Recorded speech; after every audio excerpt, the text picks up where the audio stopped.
నమస్కారం ETV news కి స్వాగతం। ఎన్నికల సమయంలో ఇచ్చిన వాగ్దానాలను తెలంగాణ ప్రభుత్వం నెరవేరుస్తుందని గవర్నర్ తమిళిసై సౌందరరాజన్ తెలిపారు। బడ్జెట్ సమావేశాల దృష్ట్యా ఉభయ సభల్ని ఉద్దేశించి ప్రసంగించిన గవర్నర్ అభివృద్ధి సంపద సృష్టిలో రాష్ట్రం నూతన శిఖరాలకు చేరుతుందని విశ్వాసం వ్యక్తం చేశారు। గత ప్రభుత్వ పాలనలో విధ్వంసానికి గురైన ఆర్థిక వ్యవస్థను ప్రజలపై భారం వేయకుండానే పునరుద్ధరిస్తామని, అన్ని వర్గాలకు న్యాయం చేస్తామని స్పష్టం చేశారు। త్వరలో మరో 2 గ్యారెంటీలు అమలు చేస్తామన్న గవర్నర్ కులగణన చేపడతామన్నారు।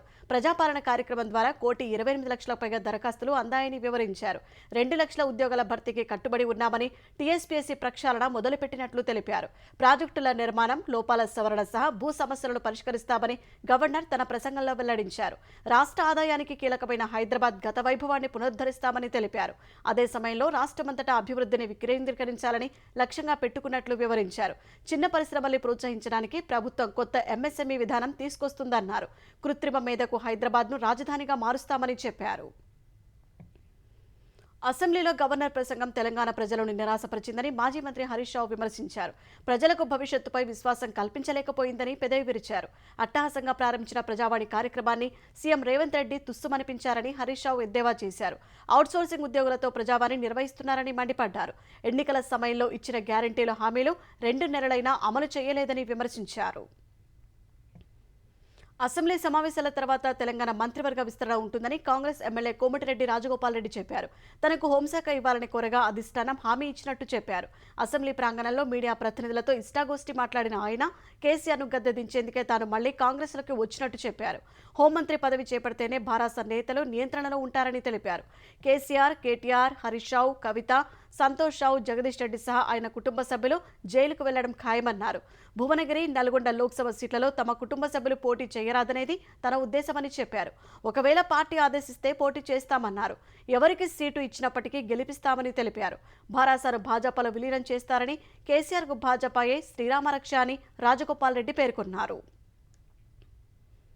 వైకాపా హయాంలో అసెంబ్లీ కౌరవ సభలా మారిందని తెలుగుదేశం ఎమ్మెల్యేలు, ఎమ్మెల్సీలు విమర్శించారు। వచ్చే ఎన్నికల తర్వాత తెలుగుదేశం జనసేన ప్రభుత్వం రాగానే మళ్లీ గౌరవ సభగా మారుస్తామని తెలుగుదేశం నేతలు స్పష్టం చేశారు। అసెంబ్లీ బడ్జెట్ సమావేశాల చివరి రోజున సభను బహిష్కరించిన తెలుగుదేశం ఎమ్మెల్యేలు, ఎమ్మెల్సీలు గత 5 ఏళ్లలో వైకాపా సర్కార్ వినాశకర చట్టాలు చేసిందంటూ ఆ ప్రతులను అసెంబ్లీ బయట తగలబెట్టారు। 3 రాజధానులు, మద్యం అమ్మకాల తాకట్టు, మీడియాపై ఆంక్షల జీవోలు, పోలవరం రివర్స్ టెండరింగ్ ప్రతులు దహనం చేశారు। ఈ ప్రభుత్వానికి అసెంబ్లీలో ఇదే చివరి రోజున తెలుగుదేశం నేతలు చివరి రోజున యాత్ర, సినిమా కోసం సభను 2 గంటలు వాయిదా వేశారని మండిపడ్డారు। ఇదే సమయంలో చంద్రబాబు భాజపా పెద్దలను కలవడంపై, సామాజిక మాధ్యమాల్లో వైకాపా చేస్తున్న ప్రచారంపై తెలుగుదేశం నేతలు మండిపడ్డారు। యువగలం పాదయాత్ర విజయమిచ్చిన ఉత్సాహంతో తెలుగుదేశం జాతీయ ప్రధాన కార్యదర్శి నారా లోకేష్ మలి విడత ఎన్నికల ప్రచారానికి శ్రీకారం చుట్టనున్నారు। ఈ నెల 11 నుంచి శంఖారావం పేరిట లోకేష్ ఎన్నికల ప్రచారం చేయనున్నారు। యువగలం పాదయాత్ర జరగని ప్రాంతాల్లో ఆయన పర్యటించనున్నారు। ఉత్తరాంధ్ర నుంచే లోకేష్ శంఖారావం యాత్ర ప్రారంభం కానుండగా శ్రీకాకుళం జిల్లా ఇచ్చాపురంలో ఈ నెల 11న తొలి బహిరంగ సభ నిర్వహించనున్నారు। ప్రతిరోజు 3 నియోజకవర్గాల చొప్పున దాదాపు 50 రోజులు లోకేష్ యాత్ర సాగనుంది। జగన్ పాలనలో మోసపోయిన యువత, మహిళలు, ఇతర అన్ని వర్గాలకు భరోసా కల్పించేలా శంఖారావం పర్యటన సాగనుందని తెలుగుదేశం నేతలు తెలిపారు। ల్యాండ్ టైటిలింగ్ యాక్ట్ అమల్లోకి వస్తే ప్రభుత్వమే భూ కబ్జాలు చేస్తుందని ఏపీసీసీ అధ్యక్షులు వైఎస్ షర్మిల విమర్శించారు। గుంటూరు జిల్లా తెనాలి నియోజకవర్గంలో నిర్వహించిన రచ్చబండ కార్యక్రమంలో పాల్గొన్న షర్మిల భూ కబ్జాలు చేసే ప్రభుత్వం అవసరమా అని ప్రశ్నించారు। ఇతర రాష్ట్రాలతో పోలిస్తే ఏపీలో మద్యం వల్ల మరణించిన వారి సంఖ్య ఎక్కువగా ఉందని ఆరోపించారు। వైకాపా ప్రభుత్వం ఇచ్చిన హామీలన్నీ అమలు చేయాలనే డిమాండ్తో ఆశా వర్కర్లు చేపట్టిన చలో విజయవాడను పోలీసులు ఎక్కడికక్కడ అడ్డుకున్నారు। విజయవాడకు వెళ్లేందుకు వేర్వేరు ప్రాంతాల నుంచి వచ్చిన ఆశా వర్కర్లను మంగళగిరి మండలం కాజా టోల్గేట్ వద్ద పోలీసులు అడ్డుకొని వడ్డేశ్వరంలోని సుందరయ్య విజ్ఞాన కేంద్రంలో నిర్బంధించారు। ఈ చర్యపై ఆగ్రహించిన ఆశా వర్కర్లు న్యాయమైన డిమాండ్ల కోసం పోరాడితే అడ్డగింతలేంటని పోలీసులతో వాగ్వాదానికి దిగారు। గేట్లు దూకి జాతీయ రహదారిపైకి చేరుకున్నారు। తాడేపల్లి జాతీయ రహదారిపై ఆశా కార్యకర్తలు చేపట్టిన ధర్నాతో ట్రాఫిక్ నిలిచిపోయింది। ఈ పరిస్థితిలో ఆందోళనకారులను అరెస్టు చేసిన పోలీసులు అక్కడి నుంచి తరలించారు। ఈ క్రమంలో ఆశా వర్కర్లను మగ పోలీసులు ఈడ్చేగా కొందరు గాయపడ్డారు। కృష్ణా జిల్లాలోని వివిధ ప్రాంతాల నుంచి విజయవాడ బయలుదేరిన ఆశా వర్కర్లను మచిలీపట్నంలో అదుపులోకి తీసుకుని పోలీసు శిక్షణా కేంద్రానికి తరలించారు। పెనుగంచిప్రోలు, కాకినాడ నుంచి విజయవాడకు బయలుదేరిన కార్యకర్తలను పోలీసులు అదుపులోకి తీసుకుని వివిధ పోలీస్ స్టేషన్లకు తరలించారు। విజయవాడ సిఐటియు కార్యాలయానికి చేరుకున్న ఆశా వర్కర్లను పోలీసులు అరెస్టు చేశారు। కోడికత్తి కేసులో నిందితుడి శ్రీనివాస్కు ఎట్టకేలకు బెయిల్ మంజూరైంది. 5 ఏళ్ల ఎదురుచూపుల తర్వాత శ్రీనివాస్కు బెయిల్ మంజూరు చేస్తూ ఆంధ్రప్రదేశ్ హైకోర్టు ఉత్తర్వులు ఇచ్చింది. బెయిల్ నిరాకరిస్తూ విశాఖ ఎన్ఐఏ కోర్టు ఇచ్చిన ఉత్తర్వులను రద్దు చేసిన హైకోర్టు షరతులతో కూడిన బెయిల్ మంజూరు చేసింది. 25,000 పూచీకత్తుతో 2 షూరిటీలు సమర్పించాలని ఆదేశించింది. ప్రతి ఆదివారం ముమ్మిడివరం పోలీస్ స్టేషన్కు హాజరు కావాలని హైకోర్టు సూచించింది. కోడికత్తి కేసుపై మీడియాతో ఎక్కడా మాట్లాడవద్దని స్పష్టం చేసింది. 2018 అక్టోబర్ 25న విశాఖ ఎయిర్పోర్టులో అప్పటి విపక్ష నేత జగన్పై కోడికత్తితో దాడి చేశాడని ఆరోపణలను ఎదుర్కొంటున్న శ్రీనివాస్ 5 ఏళ్లు జైలులోనే మగ్గారు. 5 ఏళ్లుగా కోర్టులో సాక్ష్యం చెప్పేందుకు జగన్ రానందున శ్రీనివాస్కు బెయిల్ దక్కలేదు. హైదరాబాద్లో పలు ప్రాంతాల్లో జాతీయ దర్యాప్తు సంస్థ ఎన్ఐఏ సోదాలు నిర్వహించింది. హిమాయత్ నగర్లో పత్రికా ఎడిటర్ వేణు నివాసంలో ఈ తెల్లవారుజాము నుంచి 5 గంటల పాటు సోదాలు చేపట్టారు. విరసం నేత వరవర్రావుకు వేణు సమీప బంధువు కాగా ఎల్బీ నగర్లో నివసించే రవిశర్మ నివాసంలో కూడా ఎన్ఐఏ అధికారులు సోదాలు జరిపారు.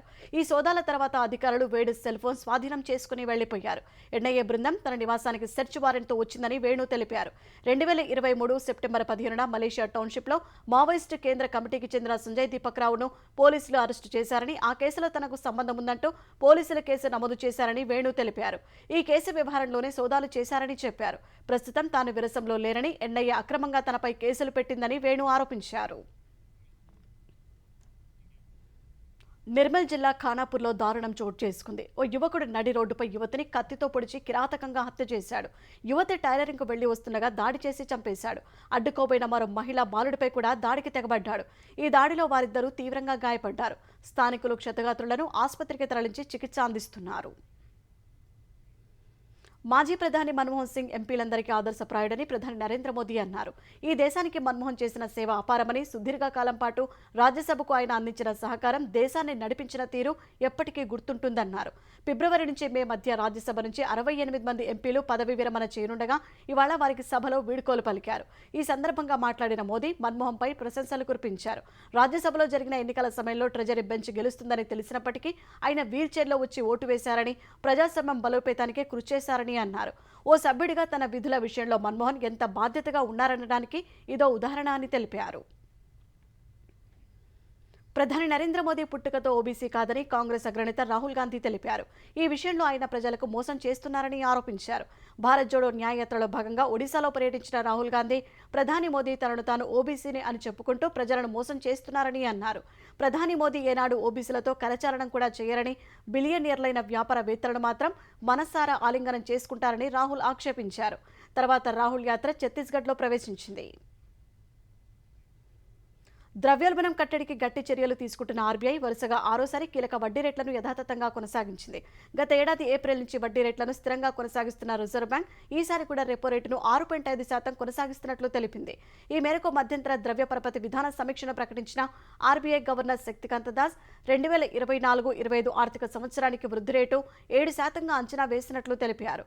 ప్రస్తుత ఆర్థిక సంవత్సరంలో వృద్ధి రేటు 7.3% నమోదవుతుందన్నారు. ఆహార ద్రవ్యోల్బణాన్ని నిశితంగా పరిశీలిస్తున్నట్టు చెప్పారు. చిల్లర ధరల ఆధారిత ద్రవ్యోల్బణం ప్రస్తుత ఆర్థిక సంవత్సరంలో 5.4% ఉంటుందన్న ఆర్బీఐ గవర్నర్ 2024-25 ఆర్థిక సంవత్సరంలో 4.5%కి దిగివస్తుందని అంచనా వేస్తున్నట్టు తెలిపారు.